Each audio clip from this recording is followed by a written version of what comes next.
ஏங்க ஒரு நிமிஷம். நம்ம இன்றைக்கி எதை பற்றி பார்க்க போகிறோம்னா, இந்த மல்லிகைப்பூ செடியை பற்றி பார்க்க போகிறோங்க. இந்த மல்லிகைப்பூ செடியில் வந்து பார்த்திங்கன்னா, நம்மளது பூ அறுவடை வந்து முடிஞ்சிச்சு. ஓகேங்களா? உங்களுக்கு இதில் பார்த்தா தெரியும். பூ அறுவடை முடிஞ்சிச்சுன்னா இந்த மாதிரி துளிர் புது துளிர் எடுக்கும். பழைய வந்து அறுத்ததெல்லாம் இப்படியெல்லாம் வந்து காஞ்சி போகும். சரிங்களா? இதுதான் வந்து அறிகுறி.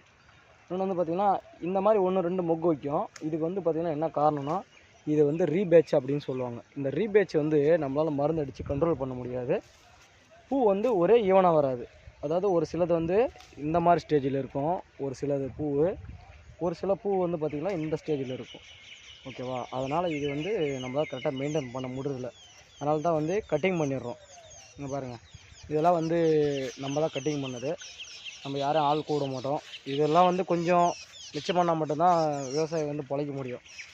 ஓகேவா? இது வந்து வர காசுக்கு நம்ம மருந்து எடுக்கணும், மருந்து அடிக்கணும்.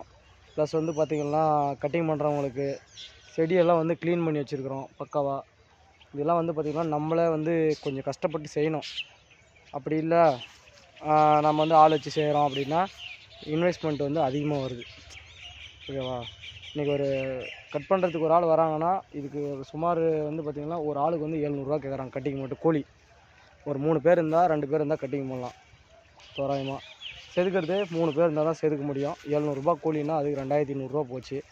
அதனால் வந்து முடிஞ்ச வரையிலே நாங்களே வந்து க்ளீன் பண்ணிப்போம். கட்டிங்லாம் நானே பண்ணிவிடுவேன். கட்டிங் பண்ணும்போது இந்த மாதிரி வந்து பார்த்திங்கன்னா கத்திரியில் தான் கட் பண்ணுவோம். கத்திரிக்கு அருவாவில் கட் பண்ணோம்னா என்ன பண்ணுவோம், அந்த குச்சி வந்து 2 கிழிஞ்சிடும் போது, அதனால் வந்து கத்திரியில் கட் பண்ணிவிடுவோம். இந்த கத்திரியில் கட் பண்ணும்போது வந்து பார்த்திங்கன்னா ஒரே கட்டிங் ஆகிறதுனால அந்த குச்சி வந்து கிழியாது, சீக்கிரம் காயாது. அந்த எதோட கட் பண்ணியிருக்கணும் அது வந்து காஞ்சிட்டு துளிர் எடுக்கும். இது வந்து ப்ராசஸ் எப்படின்னா, ஒரு 3 நாள் கழித்து தான் மருந்து வச்சு கட் பண்ணி ஒரு 3 நாள் கழித்து அடி மருந்து போட்டு, அதுக்கப்புறம் இல்லை எங்கக்கிட்ட மாட்டு எருவு இருக்குது, ஆட்டு எருவு இருக்குதுன்னா அது போடலாம் முடிஞ்ச வரையும். நம்மக்கிட்ட இல்லாத பட்சத்தில் இந்த மாதிரி வந்து மருந்து எடுத்து அதுக்கு என்ன மருந்தோ, செடி வந்து பார்த்திங்கன்னா 1 2 வந்து பார்த்திங்கன்னா இந்த மாதிரி இருக்கும்.